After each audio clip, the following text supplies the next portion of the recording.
on this puppy. This is a 50 litre NextGen. Set up a little outdoor brewery. Awesome. Out in the sun, doing a brew. Beautiful. What we're going to do is we're going to put 35 litres of water and we're going to use 12 kilos of grain, and we're going to do around about a 50 litre batch, something like that. So we take a closer look. There's some water, around about 35 litres. Okay, we're going to lower our malt pipe in.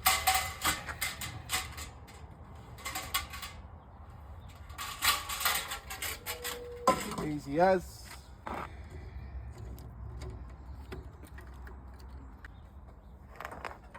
going to clamp up our recirc arm here. So to get the recirc correct, first thing we do is going to open the valve, which comes out into the pump, out of the pump, through here, and then it's going to go up through the inbuilt Herms coil. Then it's going to come out and it's going to go up to our return, our recirc return, which is in the malt pot. So let's open this valve. Okay, so we know that now there's water flowing through here. It's switched off here. We're coming up, we've got this valve off, so we need to turn that on. Okay, now we're going into the coil, out of the coil, and now we're coming up into our valve here. So I'll switch the pump on. See, as you can tell, we've got that going pretty fast. So we're just going to choke that down to what I think is an acceptable recirc speed. There it is. It's that easy. We're done. Now I'm going to switch the pump off. You see I set the recirc speed at this little valve here.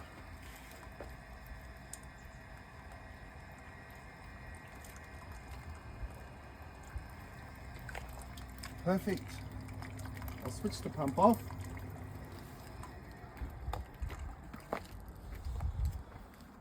Okay.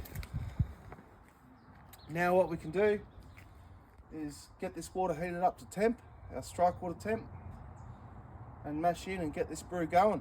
Let's get into it. I'm just going to show you a few extra features before we crack in or mash in of the NextGen. So let's just quickly go through the NextGen. So the NextGen has an inner tank and then it has an outer jacket. Now the elements sit in the outer jacket, not in the inner tank. So in the outer jacket, we also have a Herms, a built-in coil in the outer jacket. Now what happens is we fill the outer jacket with water, which is, these are the outer jacket fittings. We put the water through there.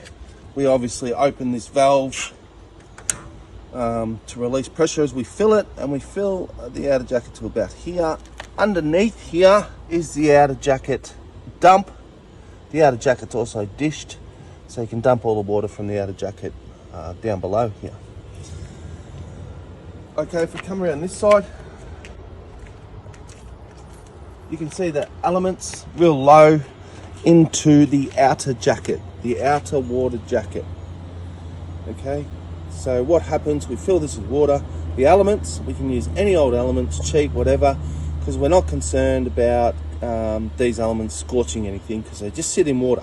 They're not touching the wort ever. Okay, so it's one of the most important features is this outer jacket, and of course the built-in Herms coil.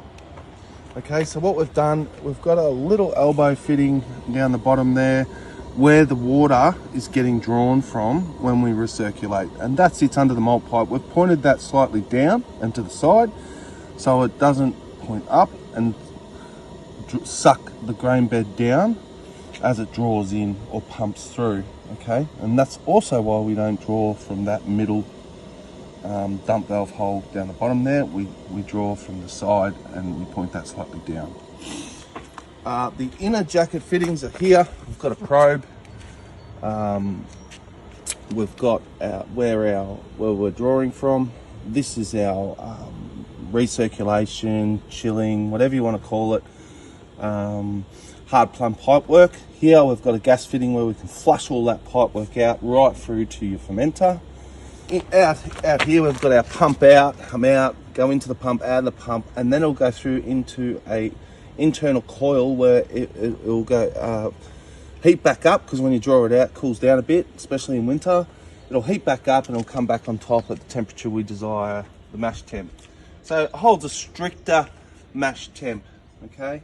We can come through straight out exit. We can shut this valve off, which avoids any fluid going into this coil and out of this coil up to this top manifold up here.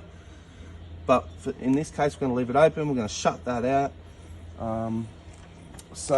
And here we've got a power V, here we've got a pressure gauge. So pressure gauge is important.